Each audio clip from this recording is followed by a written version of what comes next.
A violência de gênero é uma realidade cada vez mais assustadora. E agora, as mulheres ainda têm mais um espaço para temer, o espaço digital. E hoje, no programa Código Aberto, esse espaço em que a gente desvenda as novidades da tecnologia, a gente vai conversar um pouco sobre violência de gênero na política e na internet. Para conversar um pouquinho comigo, a gente convida a Julie Ricard, que é pesquisadora da Datapop Alliance e da Desinfopop, e vai explicar para a gente sobre duas pesquisas muito importantes que falam um pouco sobre essas duas faces da violência de gênero. Julie, seja muito bem-vinda, né? Olá, Beatriz, muito obrigada. É uma honra estar aqui para conversar sobre esse tema tão importante com vocês. Olha, Julie, eu quero começar falando logo sobre essa pesquisa em relação à política, né? Porque a gente sabe que a violência de gênero contra a mulher no espaço político também pode ser considerada uma violência, um ataque contra a democracia, né? Porque as mulheres também podem ocupar esse espaço. Então, quero entender um pouco qual é a visão de vocês para ter dado início a essa pesquisa e justamente essa questão, né, de também fazer parte aí de um ataque à democracia. Com certeza, concordo 100% com essa afirmação. Inclusive, é um dos resultados que a gente tenta enfatizar nesse relatório que a gente realizou, com base numa pesquisa que durou o ano passado inteiro, né, todo o ano de 2025, onde a gente procurou entender como a violência que ocorre na esfera digital afeta as mulheres na política no Brasil. Esse projeto, ele foi realizado com o financiamento de uma ONG britânica que chama Overseas Development Institute, foi realizado em parceria com a Datapop Alliance, que é uma ONG internacional que atua aqui no Brasil há alguns anos, e nós utilizamos diferentes fontes de dados e diferentes metodologias para tentar entender a complexidade desse problema, né. Então a gente fez tanto entrevistas com mulheres eleitas, com lideranças partidárias, como olhou o que estava acontecendo de fato em uma de muitas redes sociais, né, que no caso foi o Telegram. Então a gente fez uma busca aí também por palavras-chave que envolvia diferentes nomes da política brasileira, diferentes tipos de ataques, para entender o que estava sendo dito, né. E realmente o nosso objetivo eram 2. Por um lado, era mostrar como e quando essas formas de violência afetam diferentes grupos de mulheres na política, né. Então é o que a gente chama na academia de uma perspectiva interseccional, ou seja, considerando que o grupo mulheres é um grupo muito diverso. Então que a forma como a violência se dá contra as diferentes, mulheres que estão atuando na política pode ser variada, né. Depois a gente também tentou entender o que os partidos políticos, em específico, estão fazendo com relação a esses ataques contra mulheres na política, né.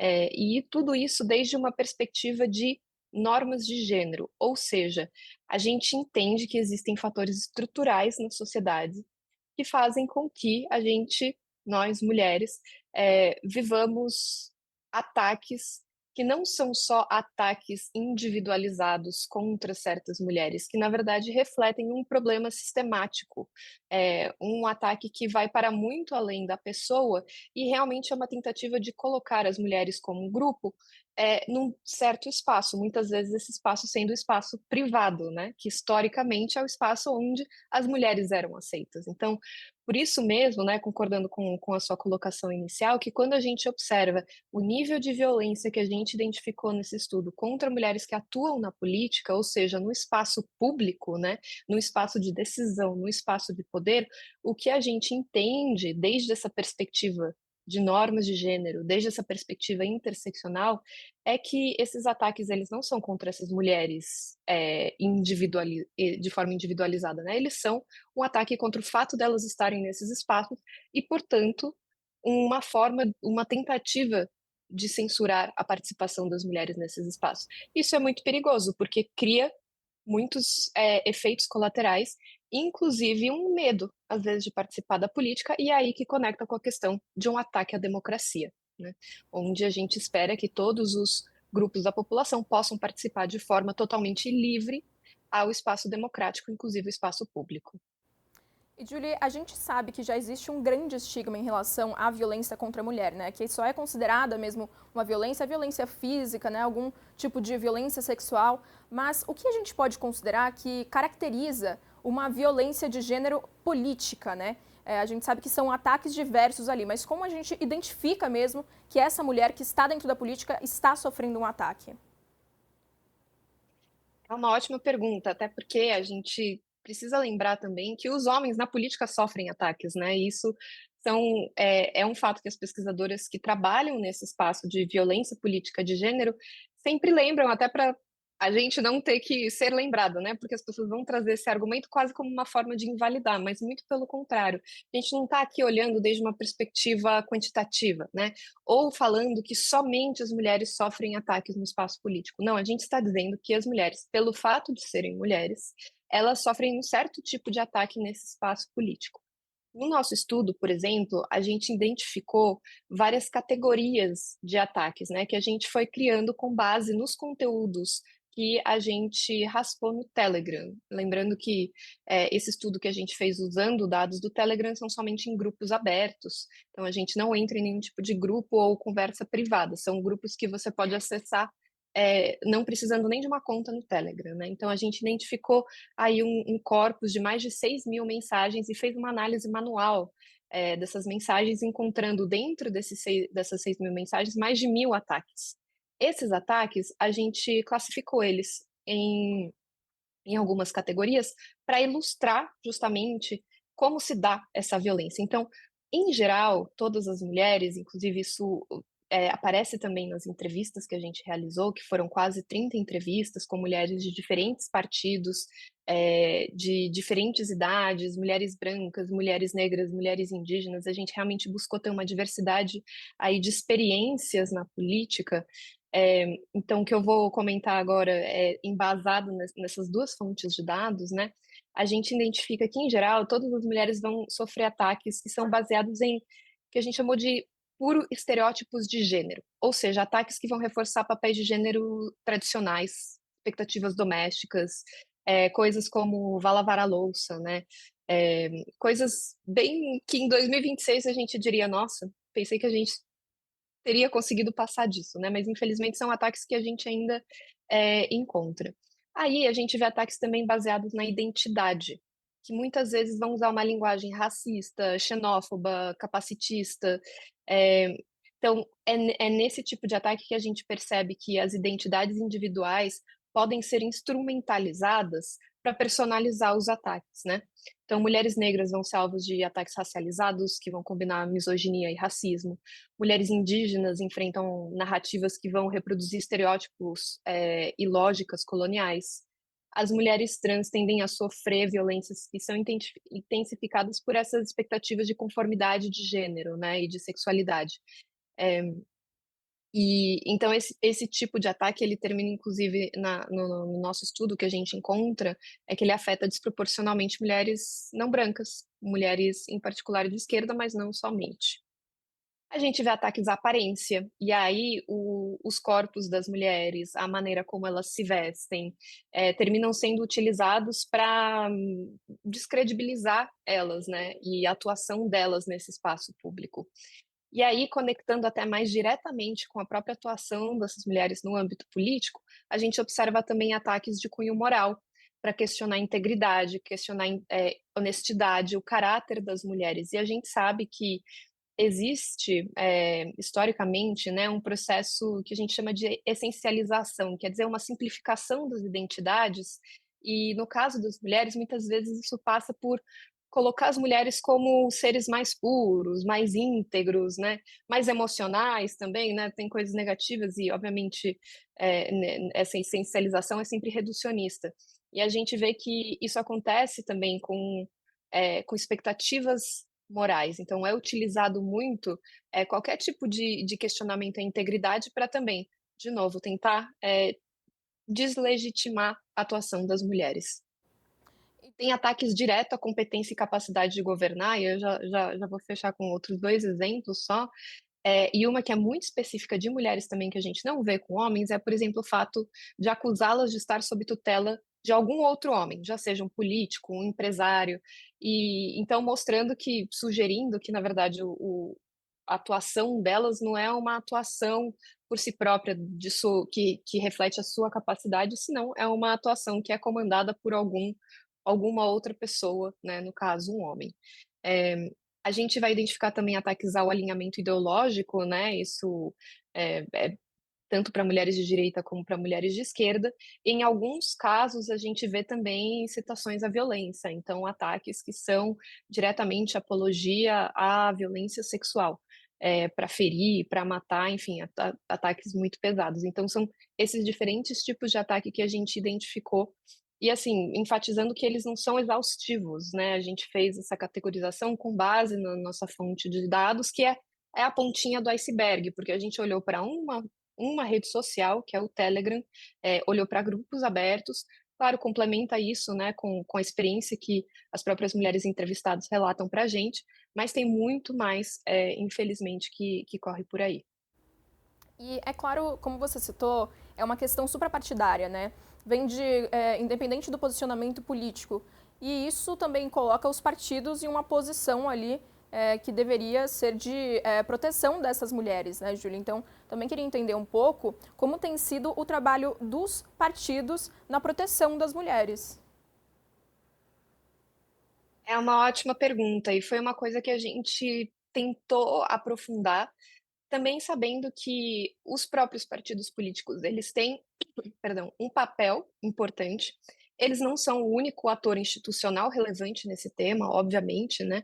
Então, o fato da gente ter investigado isso de forma mais aprofundada não é sugerindo que são os partidos políticos que podem solucionar esse problema, que é muito mais complexo, que existe, que exige que sejam feitas alianças entre diferentes setores, mas o fato é que os partidos políticos têm uma relação direta com as mulheres que estão na política, né? Então a gente buscou entender tanto através de entrevistas com lideranças partidárias, quanto as entrevistas com as mulheres eleitas, mas a gente também fez uma busca nos estatutos e nos sites oficiais desses partidos para entender, por um lado, a prática, né? Então, que aquilo que foi contado para a gente pelas entrevistas, como também o que está previsto nos próprios estatutos dos partidos e o que eles ao que eles buscam dar visibilidade no site em termos de ações ou programas que dizem respeito à questão de violência de gênero e de violência de gênero na política. E aí o que a gente encontra, eu vou aqui dar resultados resumidos, né, no nosso relatório que está disponível de forma pública, gratuita, a gente detalha muito mais esses resultados, mas a gente percebe que somente a metade dos partidos políticos faz, por exemplo, menção ao termo gênero nos seus estatutos. Aqui só um adendo é que a gente olhou para todos os estatutos dos partidos que têm representação na Assembleia, né, na Câmara dos Deputados hoje, atualmente. Então, são 20 partidos. Então, a metade deles fazem menção ao termo gênero, ou seja, a metade não faz. 85% ainda fala de mulher. E isso já é algo positivo, né, que exista essa menção. Mas o que isso diz para a gente? Que a questão de o termo gênero, como a gente sabe, ele não é adotado de forma sistemática, de forma ampla, em todo o espectro político, né? Então existe aí uma diferença, os partidos de esquerda incorporam o termo gênero, os partidos de direita, alguns sim, outros não, depende. E quando a gente olha para a menção de gênero relacionada à violência, ou seja, falar explicitamente de violência de gênero, apenas um partido vai mencionar explicitamente violência de gênero no seu estatuto, né? E mais ou menos um quarto dos partidos vão falar de violência contra a mulher. Então a gente está num momento, quando a gente olha para como os partidos estão olhando para esse tema, em que ainda existem diferenças no conceito, né? Isso é importante porque quando a gente está falando de uma violência de gênero, a gente entende que é algo mais estrutural, a gente entende que tem uma questão de relação de poder, a gente entende que não somente as mulheres podem ser vítimas de violência de gênero, né? Então existe toda uma elaboração aí conceitual que é importante e que ainda está bastante desigual de acordo com os partidos. Julie, E aí outra coisa que... uhum. Pode falar. Eu queria entender também a questão um pouco das plataformas, né? Porque a gente tem hoje essa questão de falar sobre regulamentação das redes sociais, mas isso ainda é uma realidade um pouquinho distante, né? Então também tem esse ponto. Talvez trazer até os partidos para essa conversa fosse uma possibilidade, né? Para a gente pensar um pouco também nessa regulamentação, para pensar a segurança da mulher dentro do ambiente tecnológico, do ambiente digital, né? Com certeza. E eu acho que isso passa, inclusive, é o ponto que eu ia mencionar, nenhum dos partidos ainda fala especificamente de violência de gênero digital, né. Eh, a gente vê que existem iniciativas e, claro, elas terminam sendo mais, em função de certas situações mais extremas, né, não existe necessariamente programas ou até protocolos mais sistemáticos para lidar com violência, de gênero na política, inclusive violência digital, tanto perpetuada de forma interna ou externa ao partido. Então, essa situação na qual a gente está, né, os partidos estão tentando, mas ainda é insuficiente, e claro que eles não são os únicos atores importantes nesse cenário. E uma das dificuldades que inclusive eles relatam para a gente, é que a violência digital, ela está ocorrendo de forma pervasiva, né. Então, ela é muito difícil, por exemplo, de monitorar. A gente perguntou para os partidos: "Vocês monitoram a violência, né, os ataques que são feitos contra as mulheres que estão em campanha ou as mulheres eleitas dos seus partidos?" Ele fala: "Não tem, é muito difícil a gente fazer isso, porque essa violência ela está acontecendo em muitas redes sociais, em muitos espaços, né, são muitas, pessoas que a gente teria que estar fazendo esse segmento, então é muito difícil. E aí entra realmente a necessidade de outro ator fazer a sua parte do trabalho, né, que são, claro, as plataformas. A realidade de hoje é que as plataformas elas não moderam suficientemente o discurso de ódio, os ataques misóginos, os ataques, sexistas, elas não têm investimento suficiente nem motivação para fazer essa moderação de forma adequada. Então tem muita coisa que está rolando nas redes, que dependendo das redes sociais, até nas próprias regras de moderação delas, isso não deveria estar acontecendo, porém elas não têm, né, elas não dispõem dos recursos, elas não estão investindo os recursos suficientes para fazer essa moderação adequadamente. E é o que a gente percebe hoje, até com as mudanças recentes, ou seja, que aconteceram no começo do ano passado, por exemplo, nas regras de moderação da Meta, né, que o Zuckerberg tinha feito aquele discurso no começo de 2025, explicando que eles iam retornar a uma visão mais próxima do que eles consideravam a liberdade de expressão, quando eles lançaram o Facebook, que na verdade é uma visão bastante problemática e que não prioriza, eh, o que eles chamam de segurança para questões minoritárias, né, aqui usando os termos deles, ou seja, eles deixaram de priorizar, ataques contra as mulheres, ataques contra pessoas LGBTs, ataques racistas, na sua moderação. Isso numa situação em que a moderação de conteúdo em língua não inglesa já era muito inferior à moderação de conteúdo em língua inglesa, e que a própria moderação de conteúdo em língua inglesa também era insuficiente.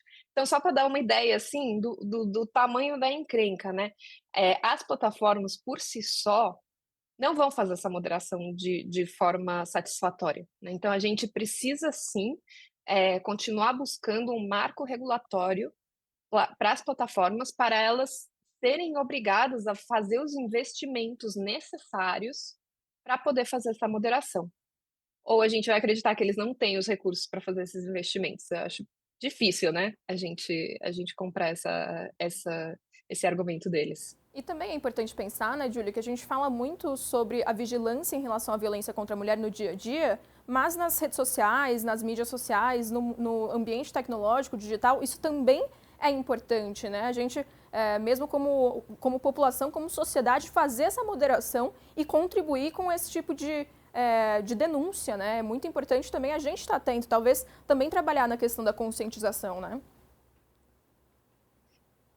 Claro, eu acho que essa tem uma questão de conscientização e de educação midiática, né, que são termos que já são utilizados amplamente pela sociedade civil, que já estão aqui em discussão e em socialização há vários anos, em que a gente entende que precisa, desde criança, ensinar para as pessoas que não é porque você está no espaço digital, que você está de trás de uma tela, que você sente que não tem realmente uma pessoa do outro lado, que você pode se dar ao direito de atuar de forma violenta, né.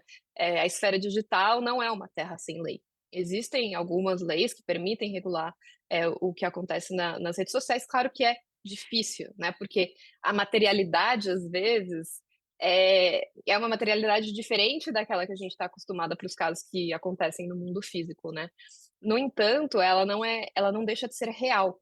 Inclusive, eu sempre faço muita questão de não usar, essa falsa oposição entre mundo digital e mundo real, né, o mundo digital e o mundo físico, os 2 são reais, né, e os 2 compõem o real. Então sim, a gente precisa, que as próprias pessoas, né, em a abracem o fato que a gente está falando de um contínuo da vida agora, né, o digital e o físico, eles não são diferentes, a gente precisa se comportar também no ambiente digital como a gente se comportaria no espaço físico, sem também responsabilizar as pessoas de forma individual, né, não dizendo às pessoas que cometem ataques que, claro, têm que ser responsabilizadas, mas a gente não quer aqui promover uma caça às bruxas, a gente quer que exista uma estrutura em que esse tipo de comportamento não é permitido, né, então a gente volta na questão das plataformas, e a gente também precisa desconstruir uma série, de preconceitos, de relações de poder, que fazem com que o ressentimento, já seja social, econômico, ele se manifeste nos homens como uma violência contra mulheres, como um discurso de ódio contra pessoas LGBTs.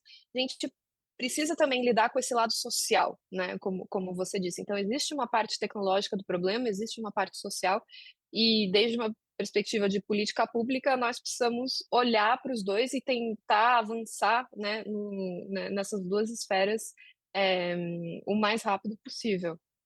São muitos pontos aí a serem trabalhados, né? Olha, a gente vai continuar falando sobre isso no próximo bloco. Você já ouviu falar sobre machosfera? Pois é, a gente vai saber mais sobre isso depois do intervalo. A gente volta já.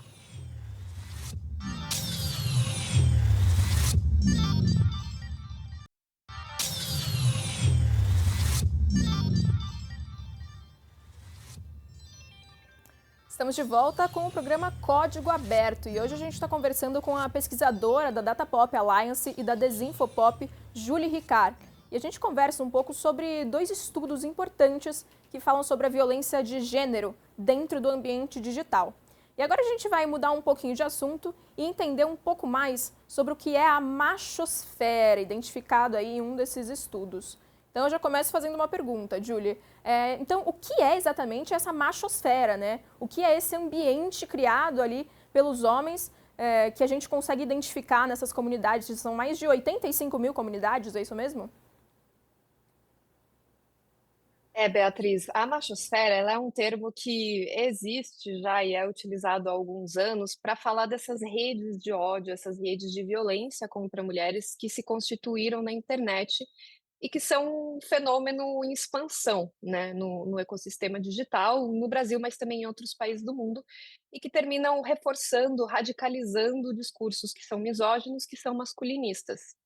O nosso estudo, ele olha para um pedacinho da machosfera no Telegram em grupos abertos, e a gente identificou 85 comunidades que juntam mais de 220 mil usuários aqui no Brasil nos últimos 10 anos, que participam desse tipo de grupo, né, que faz o quê? São grupos que tanto são grupos explicitamente misóginos, que têm como objetivo compartilhar meme ou supostas piadas para rir de mulheres, de pessoas LGBTs.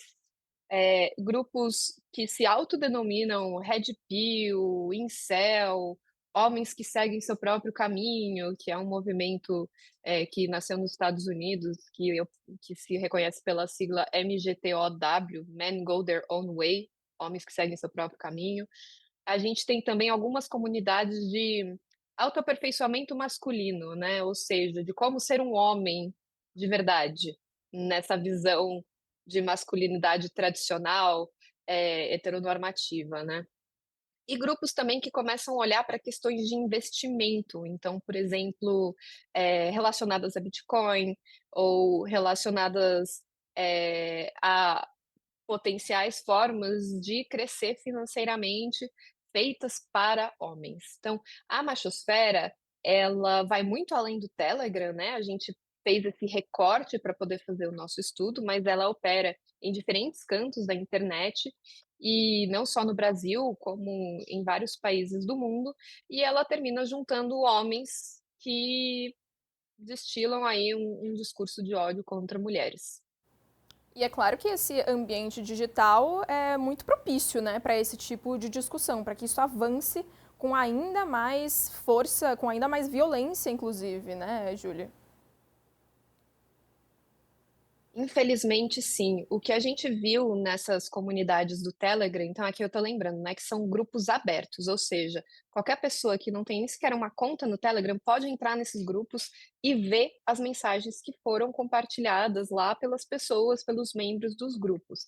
E tem algumas mensagens que são, assim, aterradoras, são terríveis e, inclusive, depois de fazendo esse estudo, tinha momentos que eu tinha que fazer pausas, porque era difícil ver essas imagens, esses pensamentos expressos, às vezes, supostamente como uma piada, né, se utiliza muito do humor para fazer ataques contra mulheres, contra pessoas trans, contra pessoas negras. O que a gente observou, um dos resultados do nosso estudo é que esse ódio contra mulheres, ele se acompanha de um ódio racista, de um ódio de classe e também de um ódio contra si mesmo. A gente percebe nessas comunidades e os homens têm uma visão muito negativa deles mesmos, numa perspectiva de se colocar como vítima da sociedade, né? Então eles entendem, eles dizem, né, explicitamente nessas mensagens: nós somos pessoas feias, as mulheres não querem estar conosco, nós não temos dinheiro, nós temos um valor sexual de mercado muito baixo e todas as mulheres que são somente mulheres interesseiras, mulheres que querem ficar com homens que não prestam, na visão deles, né? Tudo isso aqui eu estou repetindo o discurso deles, terminam se aproveitando da gente. Então a gente tem um discurso de vitimização muito forte, né? De perseguição, praticamente, que termina sendo utilizado para justificar formas de ataque, né?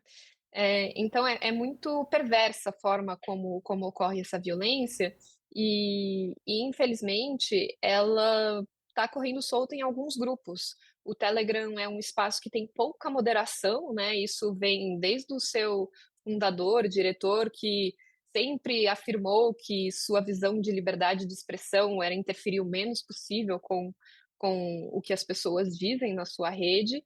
Eles fazem uma moderação, por exemplo, quando há conteúdo pornográfico, mas não sempre, né? Eles têm alguns grupos que terminam caindo por compartilhar conteúdo pornográfico, mas é uma coisa que ainda é muito insuficiente, né? Então, como eu disse, a gente olhou para grupos públicos, o que está ocorrendo nos grupos privados a gente não nem sabe, né? Mas infelizmente imagina.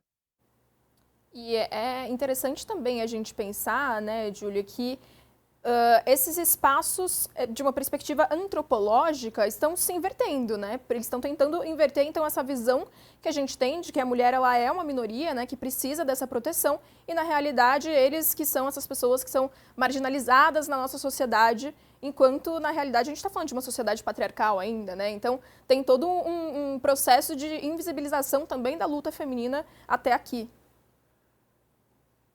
Com certeza. Inclusive, tem alguns grupos que falam de guerra cultural, né. E é interessante que nesses grupos, eles se posicionam muito contra o movimento feminista.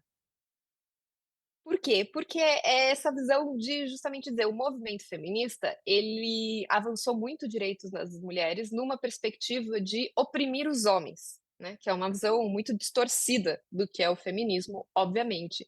Eu vou te dar um exemplo, Beatriz, de um tema muito específico que cristaliza essa visão dos homens, que é a Lei Maria da Penha. A gente fez uma nota técnica no Desinfopop ano passado, especificamente sobre a Lei Maria da Penha. Então a gente procurou nos grupos do Telegram, como menções sobre a Lei Maria da Penha e foi analisando as mensagens. E o que a gente observa é que tem todo um processo, que se inicia com tentar descredibilizar completamente a própria Maria da Penha, né, dizendo que a história dela é falsa, que ela é uma mentirosa, aí utilizando fontes também de desinformação, que trazem a versão, segundo eles, do marido dela, né, que já foi desmentida no tribunal, etcétera. Eu tenho até, notificação da AGU para esse conteúdo ser tirado do ar por estar promovendo desinformação sobre uma lei, né, do país. Então, enfim, tem todo esse processo que ocorre para dizer que a própria história dela foi falsa. Ou seja, ela está usando de uma mentira para colocar um homem supostamente inocente na cadeia, né? Essa é a história. E aí depois dizem o quê? Essa Lei Maria da Penha, ela foi criada para as mulheres poderem simplesmente usá-la quando quiserem. Então elas não precisam apresentar nenhuma prova. Uma simples acusação Maria da Penha pode acabar com a sua vida, você, homem. E as mulheres utilizam disso. E depois isso se transforma no quê? Essas mulheres estão tentando, né, oprimir a gente, estão tentando atacar a gente. Então nós precisamos nos proteger. Porque não só as mulheres, como esse instrumento do Estado está feito, cons foi criado para para complicar a nossa vida, para atacar os homens, para colocar os homens numa situação de opressão. Então, é uma visão completamente distorcida da realidade, que se utiliza de desinformação, de discurso de ódio e termina fazendo apologia à violência, né. Essas mesmas mensagens que a gente encontrou, que mencionam Maria da Penha, algumas delas, não todas, mas algumas delas, partem explicitamente para apologia à violência sexual, e apologia à violência física contra mulheres. Então é muito preocupante como todo esse processo, baseado em falsas informações, é utilizado para criar uma comunidade, para federar esse sentimento de nós pertencemos a uma comunidade que está sendo atacada e justificar atos de violência e discursos de violência. E são discursos, né, Júlia? É importante a gente lembrar que a gente traz esse debate aqui para o Código Aberto, porque eles foram todos intensificados a partir do desenvolvimento do ambiente digital. Então a gente, é claro, já via violência contra mulheres na política, já via violência contra mulheres em geral, violência psicológica, violência física, sexual, de todas as formas possíveis, mas tudo isso foi impulsionado pelo desenvolvimento desse ambiente digital. Também quero saber a partir de que momento a gente pode dizer que isso foi percebido, né? Que tudo isso passou a se desenvolver com mais força dentro do ambiente digital. Olha, é uma excelente pergunta e eu acho que é muito difícil escolher uma data, porque, vamos lá, se a gente lembra lá dos primórdios do Facebook, aquele Face Mesh, não sei se vocês lembram, que foi criado pelo Mark Zuckerberg também quando ele ainda estava em Harvard. Que era aquela plataforma? Era uma plataforma que passava as fotos de pessoas, e a sua grande maioria mulheres, e que você ia dando nota sobre o corpo delas, se elas eram bonitas ou não. Ou seja, era uma plataforma que, sem o consentimento das mulheres, estava ali, emitindo e federando pessoas e criando, né, conteúdo e tráfego, utilizando imagens de mulheres sem seu consentimento. Final de 2010, teve um site nos Estados Unidos que chamava Is Anyone Up? De um norte-americano chamado Hunter Moore, que era um site onde os homens, em particular, mandavam fotos de mulheres em situação de pornografia ou mulheres nuas e, às vezes, até colocavam os dados pessoais delas, ou seja, expunham as mulheres naquele site. Foi, inclusive, a partir dali que começou a ser usado aquele termo de revenge porn, de pornografia de vingança, que a gente não usa mais hoje em dia, né? Isso acho que foi um logro importante do movimento feminista, falar, olha, é problemático esse termo, porque uma vingança implica que teve alguma ação da qual a pessoa se está vingando, né? E a gente está vendo que esse não é o caso, né? Não configura uma vingança, isso configura um abuso íntimo de imagem, né? É, e a gente olha para o que está acontecendo hoje, né? No começo do ano, essa polêmica que houve com o Grok, a inteligência artificial do X, é o mesmo tipo de procedimento, né? Estão usando imagens de mulheres sem seu consentimento, para colocá-las em situação de que, foto de biquíni, de que foto em situação de pornografia, etc. Então, esse histórico na internet de abusar das imagens das mulheres, que é uma forma de violência, ele ocorre quase desde os primórdios das redes sociais, né. O que a gente pode observar é que, infelizmente, com a sofisticação da tecnologia, também existe uma sofisticação dessas formas de ataques. Então, os deepfakes hoje, o primeiro uso deles são criação de imagens, de pornografia não consensual de mulheres. No nosso estudo, a gente observou, né, um período de 10 anos, e a gente vê que depois da pandemia, ou seja, se a gente compara, a quantidade de pessoas que estavam nesses grupos da machosfera antes da pandemia e agora depois da pandemia, tem um aumento de 600 vezes o número de usuários nesses grupos. Claro que tem aí várias possíveis hipóteses para explicar isso, né, entre elas o fato que durante a pandemia todo mundo passou a ficar mais tempo online, então que é quase esperado que o número de pessoas participando de todos os espaços digitais aumentem. No entanto, durante a pandemia também teve uma pandemia silenciosa de violência doméstica. Então, a gente pode aqui criar hipóteses, né, sobre o fato dessa violência que ocorre no espaço digital, que aumentou durante a pandemia, ela, na verdade, vai muito além do fato das pessoas estarem passando mais tempo, no espaço digital. Então, infelizmente, a gente vê que essa tendência de violência, de discurso de ódio, por mais que pareça que a gente tem mais consciência hoje, a gente até tem mais termos para falar sobre isso, né, ainda é muito insuficiente a mobilização que existe e o nível de conscientização que existe sobre esse fato, e isso ocorre desde o começo da internet. Então, a gente precisa olhar tanto para a parte tecnológica, de novo, né, o que as novas ferramentas estão permitindo e como que a gente regula isso. Então, por exemplo, a União Europeia ativou o DSA, nesse caso do Grok, contra o X. A gente precisa pensar numa forma, e já tem uma tentativa aqui no Brasil, de tipificar esse deepfake sexual, né. A gente precisa pensar também, será que violência de gênero facilitada pela tecnologia não merece a sua tipificação legal específica, né, para a gente ter protocolos específicos também? Então, são problemas que existem desde os primórdios das redes sociais, desde os primórdios quase da internet, e não vão simplesmente, não estão melhorando, né. Então, eh, a gente precisa sim continuar, dando visibilidade e continuar mostrando que isso está acontecendo e que infelizmente não está melhorando. Julie, antes de eu encaminhar aqui para minha última pergunta, eu queria só abrir um parênteses para quem está acompanhando a gente e não conhece muito bem esse caso em específico do Grok ou também não entende muito bem o que são os deepfakes, né? Então, acho que é importante também a gente explicar um pouquinho o que são essas novas ferramentas, porque na mesma velocidade que a gente cresce em relação à conscientização, também crescem as tecnologias, né? São novas tecnologias aí que podem ser usadas de forma violenta contra as mulheres. Claro.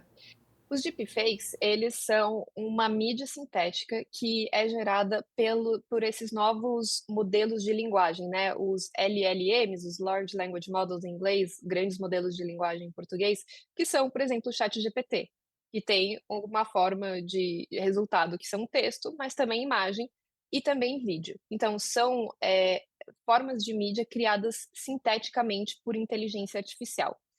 Qual a questão? O fato é que com a imagem de uma pessoa, algumas fotos, por exemplo, você pode hoje criar um vídeo dessa pessoa falando, fazendo algo que ela nunca fez, mas vai estar o rosto dela, vai estar o corpo dela lá.